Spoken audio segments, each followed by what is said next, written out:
XVIe siècle, au cœur d'un désert immobile. Une tribu swahili découvrit un cristal. Il battait comme un cœur vivant. Ce n'est pas eux qui le trouvèrent, c'est le cristal qui les appela. Il envoyait des visions, des sensations si fortes. Le temps se matérialisait. Ils y crurent sincèrement, car le cristal influençait leur esprit. Ils le vénérèrent, ils bâtirent une tour autour de lui. Génération après génération. Ainsi naquit la lignée Vito.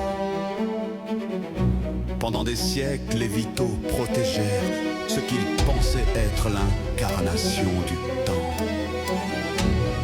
Ils sélectionnèrent les héritiers, affinèrent la compatibilité, non par cruauté, mais par foi. Le cristal utilisait des cycles, chaque vie, chaque génération, chaque compteur à zéro, et il repartait pour recommencer.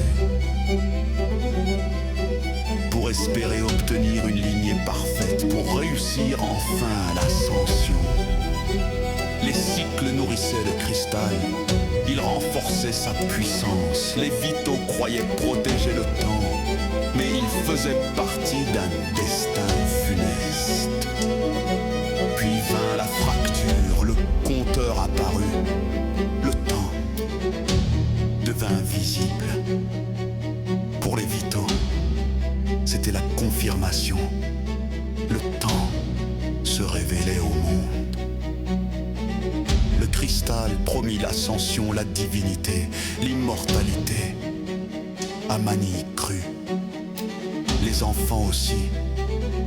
Mais Quito reçut une vision, bien avant la fracture, quelques mois avant la naissance des jumeaux.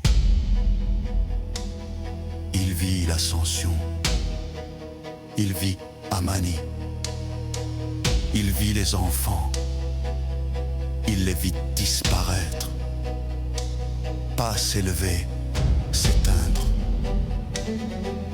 Il se confia à sa femme, sa parole était dangereuse.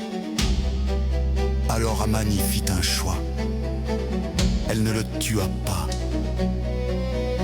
Elle lui demanda de partir pour le protéger, pour protéger les enfants, pour éviter que ses doutes ne brisent la foi de la lignée. Quito s'en alla, des années passèrent. C'est bien plus tard que Quito rencontra Eris et Asher. Il ne connaissait rien du cristal. Il voulait simplement vivre sans compteur, sans surveillance, sans peur du zéro. Ils rejoignirent Quito, ensemble. Ils fondèrent le mouvement dérivant. C'était une révolte contre un système, contre la gestion du temps, contre l'ordre, contre la résignation.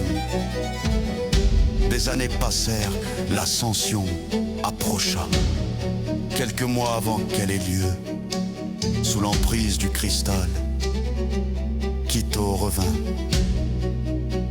Pas pour convaincre malgré la vision, malgré la peur. Sa famille était plus importante que la vérité. Peut-être espérait-il encore que ça n'arrive pas. Peut-être voulait-il simplement ne pas les laisser seuls. Pendant ce temps, Synapse analysa. Ils étudièrent le compteur. Ils découvrirent les cycles. Des cycles qui repartent toujours au XVIe siècle. Pour trouver la bonne lignée et réussir l'ascension. Mais c'était trop tard. Depuis tout ce temps, il utilisait l'énergie des fauches des compteurs écoulés. Et là, l'ascension arriva. Les vitaux entrèrent dans la lumière.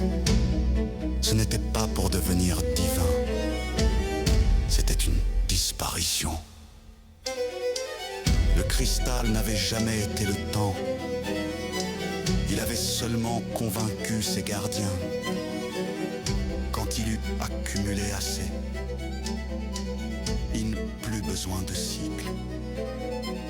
Le temps continua d'exister. Mais plus personne ne restait pour le vivre.